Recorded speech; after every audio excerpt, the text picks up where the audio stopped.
Hello guys and welcome back to my YouTube video. So आज की video के अंदर मैं अपनी स्ट्रैटेजी डिस्कस करूँगी जो मैंने मई 2024 के एग्ज़ाम्स के लिए करी थी फॉलो।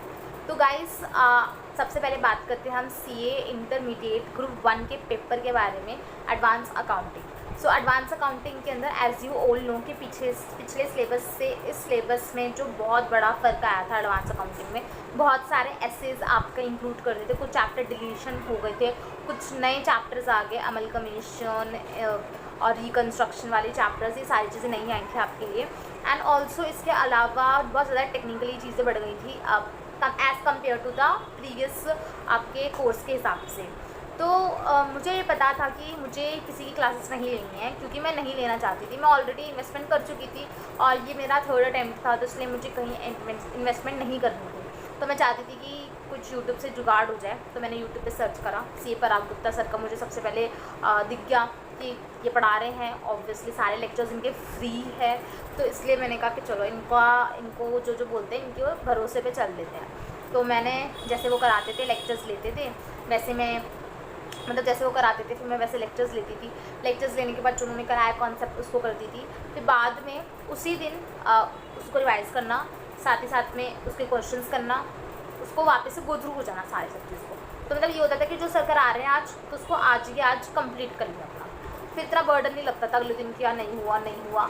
हाँ, कभी कभार ऐसा होता था कि मैं नहीं कर पाती थी क्योंकि बहुत ज़्यादा बर्डन पड़ जाता था, तो उसको फिर मैं नेक्स्ट डे के लिए कर लेती थी, थोड़ा नेक्स्ट डे एक्स्ट्रा मेहनत कर लेती थी, तो ऐसे ऊपर नीचे होता रहता था।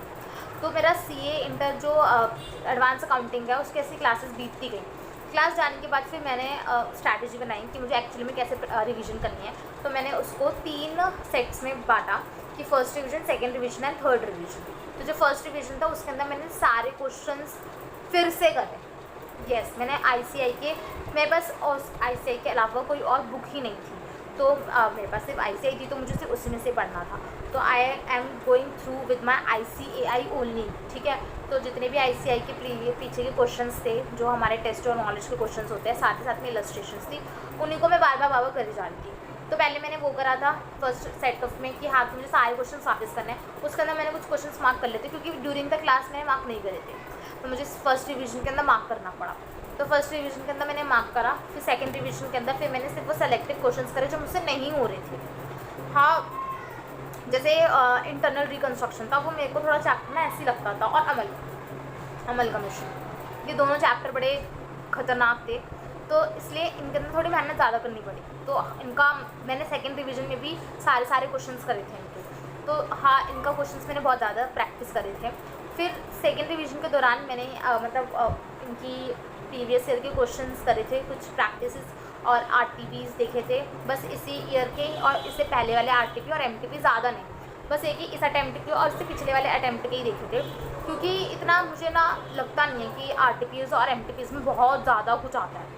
हाँ, अगर एक आधा क्वेश्चन आ जाए तो आ जाए, बट इससे ज़्यादा कोई बहुत ज़्यादा चीज़ें नहीं आती हैं। अल्टीमेटली आता वही है जो आपके मॉड्यूल में होता है। एंड फिर एग्ज़ाम हुआ, एग्ज़ाम बढ़िया, मतलब पहले तो मैं जब आई थी तो मुझे लग रहा था कि मुझे डिमोटिवेशन सी हो रही थी, क्योंकि कभी ऐसा होता है मेरी ये वो दिक्कत है कि मेरे को प्रैक्टिकल चीज़ों में ना थोड़ा मैं करते बह जाती हूँ कहीं, तो इसलिए ना मुझे थोड़ा लग रहा था कि यार नंबर कम आ सकते हैं, एंड नंबर भी कम आए थे मेरे एक्चुअली में। मेरा इतना बहुत अच्छा पेपर भी नहीं गया था, बट ठीक है, चला गया था, और पेपर इस बार ईजी भी आए थे।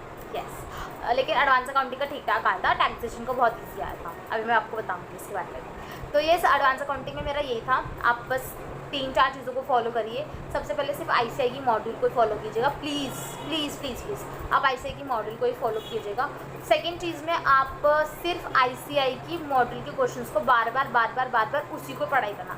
ऐसे बोलते हैं ना कि 3 बुक को 3 बार पढ़ने से अच्छा 1 बुक को 3 बार पढ़ लो, वो ज़्यादा बेटर करेगा आपको। उसके अंदर आईसीआई की मॉड्यूल के सारे कॉन्सेप्ट्स हैं आपके, तो वो हो जाएगा मल्टीपल रिविजन्स ऑफ आईसीआई के क्वेश्चंस ओनली। थर्ड चीज़, आपको एएसएस का बहुत ध्यान रखना है। अकाउंटिंग स्टैंडर्ड्स लिटरली में अच्छे हैं, ध्यान से करना और बार बार करना। मतलब कि अगर आपको जैसे कि कोई एएसएस होते हैं वो इजी वाले होते हैं, तो उनको इतना ध्यान मत देना, पर थोड़े टिपिकल लेवल वाले वो ज़्यादा अच्छे से करना, ठीक है ना। तो यस, प्रैक्टिस करनी है इन सब चीज़ों की ही, और ज़्यादा कुछ बहुत एक्स्ट्राऑर्डिनरी नहीं है कि क्या करा था ऐसा कुछ, बाकी और कुछ नहीं। देन सेकेंड पेपर के अंदर कॉर्पोरेट्स एंड अदर लॉ, उसके अंदर आपको बताइए कि लॉ के अंदर मेरी एग्जामिशन आ गई थी। इस अटैम्प्ट से पहले वाले अटैम्प्ट में मेरी एग्जामिशन आ गई थी और उसका मैंने वीडियो भी डाल रखा है मेरे चैनल पर, ही है that how I got the admission in law, तो आप उस वीडियो को ज़रूर जाके देखना। बाकी थोड़ा सा मैं क्रक्स बता देती हूँ आपको कि सबसे पहले तो आपको ICAI की मॉड्यूल फॉलो करनी है क्योंकि मेरे पास और कोई मॉड्यूल नहीं थी। दूसरी चीज़ आपको CS शुभम सिंगला सर को ज़रूर फॉलो करना है और साथ ही साथ में आपको ICAI के ही पीछे के क्वेश्चंस और पास्ट ईयर के क्वेश्चंस RTP और MTP लॉ के अंदर लिख के देखने हैं, ठीक है ना, लिख के देखने हैं। तो उसके अंदर मैंने और भी बहुत सारी चीज़ें बता रखी है, आप उसको ज़रूर देखना। देन सो थर्ड अब में आ जाता है आपका टैक्सेशन। हाँ, सो यस, एक और चीज़ की ना, आप एडवांस अकाउंटिंग के जो 1 शॉट लेक्चर्स हैं आई विजन के चैनल से देख सकते हैं। उन्होंने 1 शॉट की वीडियो डाल रखी है, साथ ही साथ में उन्होंने अपने नोट्स भी दे रखे हैं, मतलब जो उनके हिसाब से नोट्स थे वो भी, और साथ में क्वेश्चंस भी दे रखे हैं प्रीवियस ईयर के, कुछ क्वेश्चंस दे रखे हैं पास्ट ईयर के, सारे नहीं है बट हाँ कुछ है, जिससे आपके ओवरऑल आपको पता चल जाएगा कि इस चैप्टर में क्या था, ठीक है। तो इसके बाद हम बात करते हैं टैक्सेशन की। देखिए टैक्सेशन एक ऐसा सब्जेक्ट था जिससे मुझे लिटरली में बहुत डर लगता था। शुरू में तो मैं बहुत ज़्यादा डर लगता था और ऑब्वियसली आपको भी लगता होगा, टैक्स है ही इतना खतरनाक। तो मैंने पहले टैक्सेशन का लेक्चर्स ले रखे थे ऑलरेडी, रिवीजन मेरी किस तरीके से मैं आपको वो बताती हूँ। तो सबसे पहले मैंने टैक्सेशन के BB सर की कंपाइलर खरीदी थी।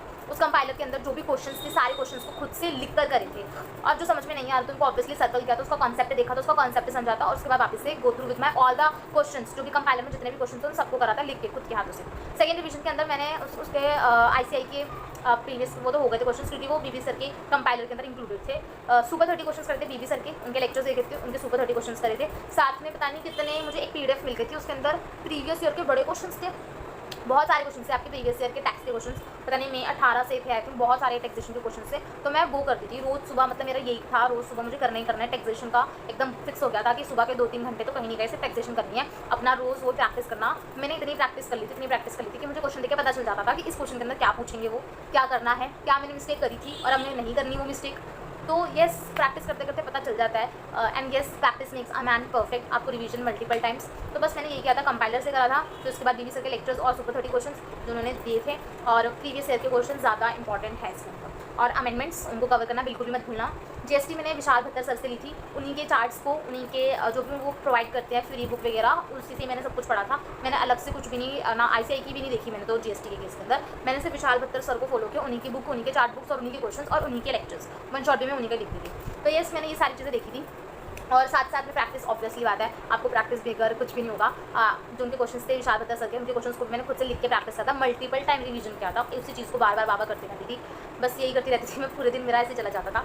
फिर बस यही था। और हाँ, एक और चीज़ मैं आपको कुछ और अल्टीमेटली पूरा ओवरव्यू में आपको मैं 3 चीज़ें बताना चाहती हूँ। सबसे पहले ICAI की मॉडल को करना, प्लीज़ ICAI की मॉडल को स्किप बिल्कुल भी मत करना। दूसरी चीज़, मल्टीपल रिवीजन करनी है ICAI की मॉडल से करो, किसी और की मॉडल को लेना ही मत। और थर्ड चीज़ कि आपको रिपीटेटिव रिवीजन करते रहना चाहिए। ऐसा नहीं है कि कोई कॉन्सेप्ट अगर आपको आ गया तो बस आ गया तो आप चिल्लो उसके अंदर, नहीं करना है, ठीक है। और एक और चीज़ तो मैं आपको बता दूँ जो कि बहुत ही मुझे ऐसा लगता है इंपॉर्टेंट है कि जो मई 2024 का पेपर हुआ था ना, वो सीरियसली मुझे ऐसा लगता है कि क्योंकि पिछले के 2 अटेम्प्ट से मुझे ये वाला एग्जाम बहुत इजी लगा, इसलिए नहीं क्योंकि मैं फेल हो गई थी, बट वैसे नॉर्मली मैं अगर कंपेयर करूँ तो येस, क्योंकि आई थिंक ये हमारा न्यू कोर्स का फर्स्ट एग्ज़ाम थे, पहली बार हो रखे थे शायद, इसलिए ICAI ने कम करा और ईजी पेपर रखा।